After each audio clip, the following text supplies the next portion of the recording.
Ninguém aqui outorgou ao Tarcísio o direito de falar em nome dos deputados do PL e negociar o que quer que seja. Nós temos o nosso próprio voto. Nós temos os nossos próprios votos. E se é um lugar no Brasil hoje que não tem um governo de direita, é o governo de São Paulo. Então, não venha aqui dizer, colocar a faixa de representante da direita, porque não é. Vimos aí, então, esse trecho que coloca a questão do Tarcísio, falando que ele não responde pelo PL, enfim, não está com esse voto da direita. Nesse sentido, eu queria perguntar na avaliação de vocês, se o Tarcísio ele tenta projetar uma imagem para um sujeito um pouco técnico e representante de uma direita mais moderada e dialogante, mas se só isso é suficiente para torná-lo eleitoralmente viável. Na opinião de vocês, ele tem uma capacidade de liderança para encabeçar um setor dentro da direita com potencial para ser uma alternativa ao bolsonarismo? Van, volto com você. Essas perguntas muito difíceis. é cedo demais. 2, acho um erro a gente estar cotando isso, assim, a gente parar nossa vida para refletir sobre campanha de 2026, Tarcísio, etc., porque, enfim, nem dado está ainda, né, que a gente vai conseguir terminar. Assim, eu tenho falado com pessoas, isso é muito grave, assim, na verdade. Eu tenho falado com algumas pessoas muito ligadas aí, né, à política como ela é, e essa ideia de que o governo pode não concluir o mandato, ela, enfim, tem me assustado um tanto. E por quê, né? Por que isso? Porque a direita, apesar de estar aí, né, tá sendo trazida para o jogo, está sendo colocada na política real, no como as coisas funcionam de verdade, não no terraplanismo. Apesar disso, nós temos uma situação de extrema volatilidade. Esse governo ele não está arraigado ainda, né? Ele tem uma fragilidade imensa. O Congresso, sabemos, tem os votos para passar um impeachment do Lula por motivo qualquer. Bom, dito isso, Tarcísio de Freitas. Depende muito do que acontece em São Paulo, me parece, para que ele seja realmente viável. Eu quero propor para a audiência que reflita por um instante. Os maiores jornalões do país, eles são paulistas. Então, nós temos a Folha de São Paulo, nós temos o Estado de São Paulo, que dominam, né? O UOL fica em São Paulo e as maiores redações dos maiores veículos estão em São Paulo, tirando o Globo, que é no Rio. Só que vocês, e aí eu desafio vocês a trazerem aqui para o chat uma pauta do Estado de São Paulo, uma pauta que esteja sendo discutida na Lesp, de relevância, que esteja sendo discutida pela mídia. Ou seja, a imprensa não pauta o debate em São Paulo. O governo de São Paulo é muito fácil nesse sentido de que ele não tem uma posição midiática, né? O PIG, Partido da Imprensa Golpista, que os blogueiros progressistas denunciam há muitos anos, blogueiros e sites progressistas. Nesse sentido, o Tarcísio se fortalece. Agora, se a gente pensa que o governo dele é um fiasco dentro de São Paulo, porque a pauta dele, que é uma pauta visando a segurança pública, a segurança de São Paulo piorou muito nos últimos tempos, a gente vai ver a fragilidade dessa pessoa.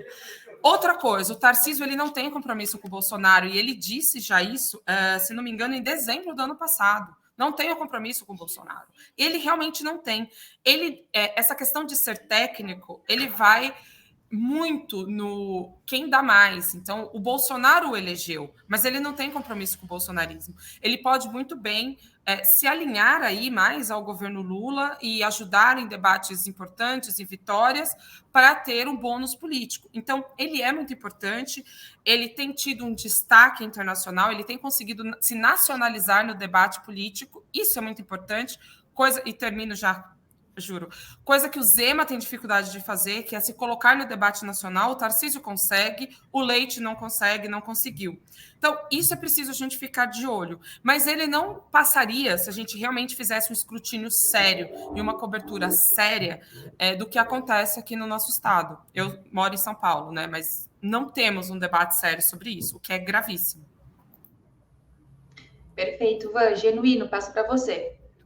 Olha, Nós temos que fazer o debate com maior profundidade. Primeiro, porque a gente vive muito impressionado com fenômenos aparentes. A gente vê a fumaça e não vê o fogo. A gente vê a espuma e não tem o sabão. Porque se cria as chamadas narrativas, as impressões, etc, etc. A burguesia está doida para ter uma liderança de direita que não seja o inominável. Porque o inominável, apesar de ter cumprido a agenda da direita, ele não é a pessoa mais adequada para representar. Então, ela fica embalando. E nós temos que ter cuidado para não dar a nossa forcinha, para não dar o nosso apoio, mesmo sem querer. Eu acho que a disputa sobre 2026 está cedo. Nós temos a disputa de 2024 na cidade de São Paulo. Nós temos eleições importantes e nós vamos ter ainda um processo de consolidação da agenda social, dos resultados da política econômica e do enfrentamento de questões sérias como o desemprego, como a fome, como o financiamento da educação e da saúde, como a questão da reindustrialização do país, como a situação internacional. Então, a gente não pode, como militante de esquerda, como socialista, ficar em torno dessas impressões dos comentaristas da TV aberta ou da TV por assinatura vinculada aos grandes canais de formadores de opinião. Aquilo que o Brizola chamava os eunucos da ordem capitalista que ficam criando factoide para poder a gente ficar em torno dele. Então, primeiro, essa questão do cuidado. Segundo, eu acho que o governo, Lula, o nosso governo, não pode ficar impressionado só com esses fenômenos aparentes. Nós temos uma agenda de mudanças profundas e estruturais, e nós temos que dar conta dessa agenda. Essa agenda para alterar a vida do povo, para melhorar a vida do povo. Há um sentimento que o país está mais leve, o país está oxigenado, o país está respirando. Isso é positivo. Mas as condições de trabalho, de emprego, de renda, do endividamento, as condições de vida, da segurança pública, não tiveram ainda uma mudança qualitativamente profunda. Nós temos que ficar atento a essas mudanças mais estruturais para consolidar, porque um governo progressista tem que ter mudanças de fundo, mudanças na base. E essas mudanças envolvem uma outra questão, que é a disputa política e ideológica.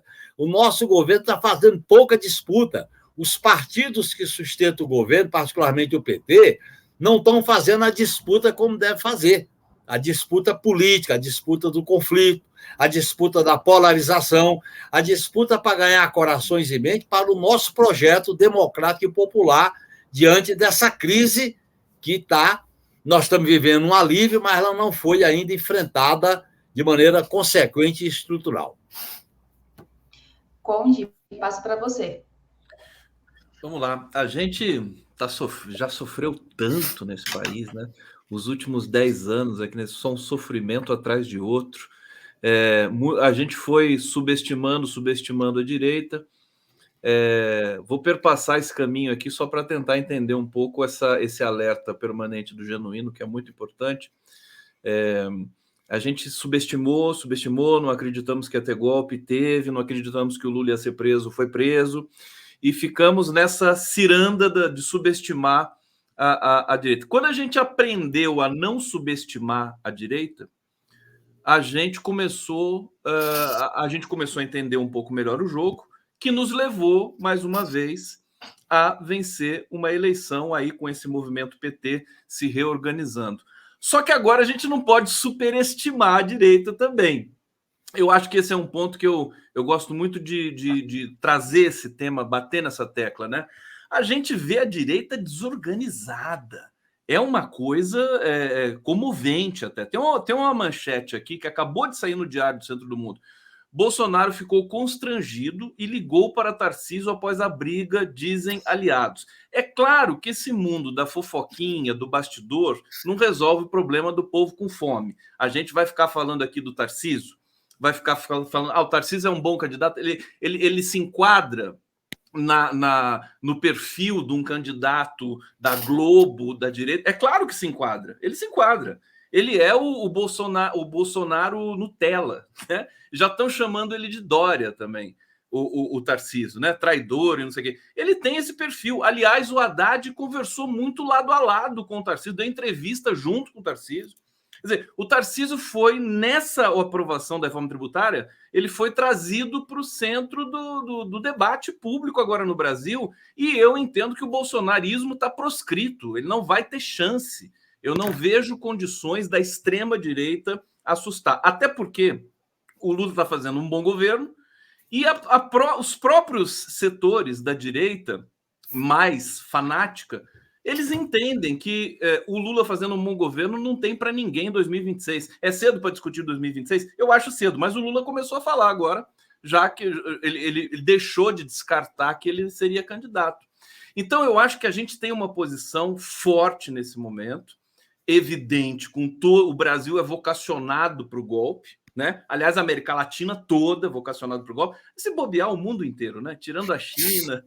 Não é o Brasil, países... Conde, é a burguesia que é vocacionada para o golpe, não é o Brasil.